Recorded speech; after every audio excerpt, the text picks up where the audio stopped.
Greetings, PlayStation adepts. In this video, I'll tell you about the games that will leave the PS Plus extra catalog on May 20th, so you can play them or at least try them. Like, subscribe, and now you'll find out which ones. The first game leaving the subscription in May is Grand Theft Auto V. GTA's cycle of extremes continues, and 6 months after it was added, it leaves the subscription. So finish the story campaign, finish online, and prepare money for GTA 6. Well, or buy GTA 5 if you really like it. It is on sale as inexpensive. The next game leaving the subscription, infamous Second Son. But why remove your own game from your catalog? I sincerely do not understand. Unless Sony decided to make another remaster. If anyone knows, write in the comments. It's an open-world, third-person action adventure where the protagonist gains superpowers and tries to establish justice for his people and city while gaining new abilities and becoming either a hero or a villain. Also leaving the subscription is Batman Arkham Knight. The story tells the story of how Scarecrow invented a new toxin that can drive people crazy and cause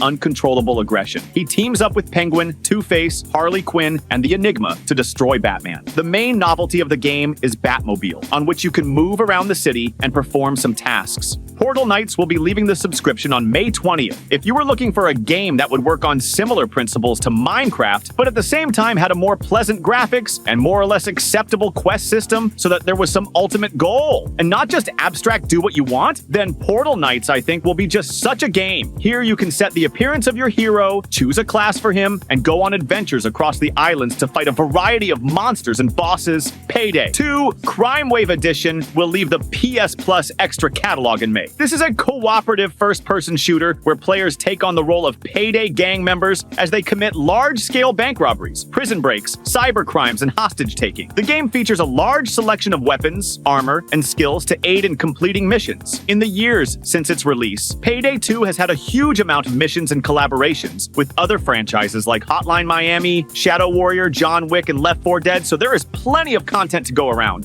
The next game leaving the subscription is LEGO Marvel Superheroes 2. The events of the game begin 4 years after the events of the first installment. Kang the Conqueror travels through different timelines and realities, conquering and kidnapping his most favorite cities and then combining them into one place called Chronopolis. Through this, various superheroes come together to thwart the threat of Kang the Conqueror, who plans to take over the entire universe. The game will allow the player to control hundreds of characters from the Marvel universe, both from comics and movies, and the characters will be from different time periods and realities, such as Noir Spider-Man, Spider-Gwen, Spider-Man 2099, Hulk and Thor from the movie Thor Ragnarok, etc. Also leaving the subscription is Ghostrunner. It is a very hardcore cyberpunk action game from the first person, where the protagonist must overcome obstacles using parkour and defeat opponents with his sword. The events of the game unfold in a giant tower city, where after the catastrophe, the last remnants of people took refuge, and which is ruled by the Iron Hand of Mara the Keymaid. That's her, and you need to defeat her in the end. In addition to heavy battles tied to speed and reaction, players will also have to run a lot to explore the world of the game to discover the secret of the main character's origin. On May 20th, Bloodstained Ritual of the Night will leave the subscription. It is a 2D Metroidvania platformer in which the player will have to play as Miriam, who suffers from a curse that turns humans into demons. In the game, Miriam explores a huge castle filled with enemies and traps to stop her former friend who is trying to summon demons and destroy the world. The gameplay is reminiscent of classic platformers, where players have to explore multi-level maps, collect items, upgrade abilities, and fight bosses. Players can customize their heroine, improve her characteristics, and change her appearance, allowing them to adapt her to their preferences and play style. Enter the Gungeon will be leaving the PS Plus extra catalog in May. It's a roguelike top-down shooter where you have to explore dungeons in order to find the treasure of the legendary Gungeon, a cannon that can destroy the past. The game is fast, fun, and quite challenging, but it will be easier to play together with a teammate. After all, everyone knows that 2 burning farts are better than 1. Also, the LEGO Movie 2 to Videogame will be leaving the subscription in May. The second installment tells how the world of constant construction was suddenly invaded by alien invaders who began destroying everything in their path. Emmett and Lucy decided to save their home and fight back the invaders from outer space. To do this, they gathered all their friends and together began to fight the enemies. The gameplay is borrowed from LEGO Worlds and LEGO Dimensions, for which the game was trashed by critics and players. On May 20th, Journey to the Savage Planet Employee of the Month will leave the subscription service. This first-person sci-fi adventure game tells the story of an employee of the Native Space Corporation who was dumped on an uncharted planet with almost no equipment and is now tasked with determining if the planet is suitable for human habitation. The game features a colorful alien world inhabited by various types of alien flora and fauna, which must be cataloged. In addition, you need to collect resources needed to create new items and improvements, such as a jetpack and boarding cat, allowing the player to visit inaccessible locations. In the game, you will have to shoot from a variety of weapons to fight off the aggressive inhabitants of the world. Also in May, the catalog will leave the survival on a dangerous planet, stranded alien Dawn, racing simulator motorcycle riding MotoGP 24, addition to The Sims 4-Island Living. In some regions, for removal is still listed shooters, Resistance Fall of Man and Resistance 2, where humanity fights mutant chimeras. PlayStation VR2 helmet owners will lose the opportunity to play the realistic simulator, Walkabout mini golf, the musical rhythm game Synth Riders, the cooperative Ghostbusters, action game Ghostbusters Rise of the Ghost Lord, adventure game before your eyes, and 2 parts of the story adventure in the Walking Dead universe, where the player must survive on the zombie-infested streets of New Orleans, The Walking Dead Saints and Sinners. The Walking Dead Saints and Sinners, Chapter 2, Retribution. If any of these games appeal to you, get them on your console and play them. Access to them will close on May 20th. Let us know in the comments if you'll be playing any of the games on this list. Click the bell and turn on all notifications so you'll always know which games are coming and going with your PS Plus subscription. Play and win. See ya!